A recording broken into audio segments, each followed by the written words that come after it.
E aí, galera, beleza? Bora pra mais uma missão de história. Hoje o mapa é novo, hein? A gente vai desbravar uma era, nossa, cheia de castelos, cavaleiros, um monte de reviravolta. Então, ó, já pega o controle e bora nessa. Então, a nossa quest de hoje é o seguinte: explorar o mundo da Europa medieval. É isso mesmo, a gente vai desbloquear todos os segredos como se fosse um level novo de um jogo, sabe? A missão principal é sacar como essa sociedade funcionava, quem eram os chefões e, claro, como a galera vivia. Beleza? Então, bora abrir o nosso mapa do mundo. Tá aqui o nosso diário de missões de hoje. São 5 levas principais para a gente dominar essa fase da história. E a gente começa por hoje pelo tutorial, claro, o Reino Franco. Bora lá pro primeiro level, então. O Reino Franco, pensa nele como a nossa zona de tutorial. É isso, comecinho de tudo. Foi ali que as regras básicas do jogo medieval foram criadas, sabe? Os primeiros players importantes apareceram e, começaram a ditar como o jogo ia ser jogado por muito tempo. Olha só essa timeline aqui da ascensão dos francos. Cara, tudo começou com uns reinos bem pequenos, mas aí o jogo virou de verdade quando o rei Clovis fez uma jogada de mestre.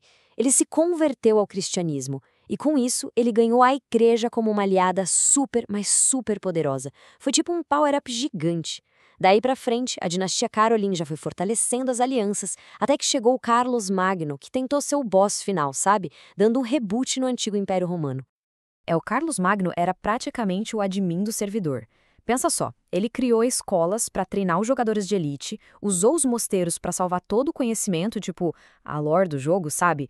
E ainda saiu distribuindo terra para deixar os aliados guerreiros dele bem felizes. Só que, né, mesmo com todo esse poder, depois que ele, digamos, saiu do jogo, o servidor dele acabou quebrando em um monte de reinos menores. Ok, tutorial completo. Agora, bora pro level 2, a famosa tela de seleção de personagem. É que na Idade Média, pessoal, a sociedade era toda divididinha em grupos. Eram grupos bem definidos, sabe? Quase como se fossem classes diferentes num RPG. E o mais doido é que era quase impossível mudar de classe depois que o jogo começava. Então, as classes principais eram a nobreza, que eram tipo os guerreiros de elite, com a missão de defender geral. Tinha também o clero, os magos da fé, sabe? A função deles era rezar e conectar a galera com o divino. Lá na base de todo, sustentando a pirâmide, estavam os servos. A missão deles era bem difícil, farmar recursos e alimentar o reino inteiro. E com o tempo surgiu uma classe nova nas cidades, os burgueses, que focavam no comércio e no artesanato. Cada um com sua função específica, e era aquilo, quase nenhuma chance de upar e mudar de classe. Mas e aí? Como é que esses jogadores da classe mais alta, a nobreza, se organizavam? Simples, com alianças. O sistema feudal era basicamente isso, tipo criar uma guilda no jogo. Funcionava assim. Um nobre mais poderoso, o suzerano, dava um pedaço de terra, o feudo, para outro nobre, o vassalo. E o que ele pedia em troca? Lealdade e ajuda militar. Era um pacto para todo mundo se ajudar, se proteger e, claro, ficar mais forte no jogo. Ah, e um detalhe importante. E as mulheres nessa história toda? Muita gente acha que elas só cuidavam da casa ou viravam freiras, e sim, isso acontecia bastante. Mas a real é que muitas também trabalhavam pesado no campo, e algumas se tornaram verdadeiras jogadoras lendárias. Pensa na Adelaide da Itália, que governou como uma imperatriz super poderosa, ou então nas mulheres que administravam feudos inteiros sozinhas enquanto os maridos estavam na guerra. Elas com certeza não eram só NPCs, não. Chegamos no level 3, galera. E aqui a gente vai conhecer quem realmente mandava no jogo, os admins. E esses admins eram a igreja cristã. Sério, durante a Idade Média, a igreja não era só um lugar para rezar. Ela era a organização mais poderosa de todas, com influência em cada cantinho do mapa. Mas por que a igreja era tão poderosa assim? Bom, primeiro, ela era dona de um monte de terra, o que dava grana e poder militar. Segundo, a organização deles era incrível. E agora vem a parte que explode a mente. A igreja criava as regras do que era certo e errado. E se alguém os obedecesse, levava uma excomunhão. Era tipo um permaban da vida em sociedade. Para pensar, a mesma galera que ditava as regras da fé também mandava na política e na economia. Era um poder absurdo, total. E não era só isso. A igreja também era mestre em controlar a lore do jogo. Sabe como? Ela pegava festas antigas de outras crenças e transformava em celebrações cristãs. A festa de São João é um exemplo perfeito disso. E como a maioria dos jogadores não sabia ler, a igreja usou uma tática genial.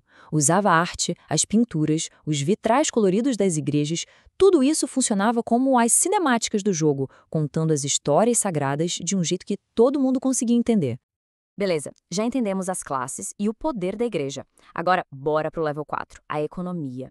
A gente vai ver como a sociedade medieval saiu daquele modo de sobrevivência super difícil para um sistema bem mais complexo. Um sistema onde dava para farmar muito mais recurso, ouro e, claro, XP.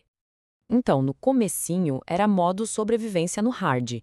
Pouquíssima comida, guerra para todo lado, uma população bem pequena. Mas aí, a partir do século XI, foi como se lançassem um pacote de expansão. Chegou tecnologia nova na agricultura, as grandes invasões diminuíram e, cara, tudo isso junto fez a produção de alimentos explodir. E um dos maiores cheat codes para isso acontecer foi o sistema de rotação de 3 campos. A ideia era genial de tão simples. Eles dividiam a terra em 3, plantavam em 2 partes e deixavam a terceira descansando, recuperando os nutrientes.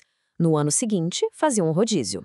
Isso deixava a terra muito mais fértil e, nossa, aumentou a produção de comida de um jeito absurdo.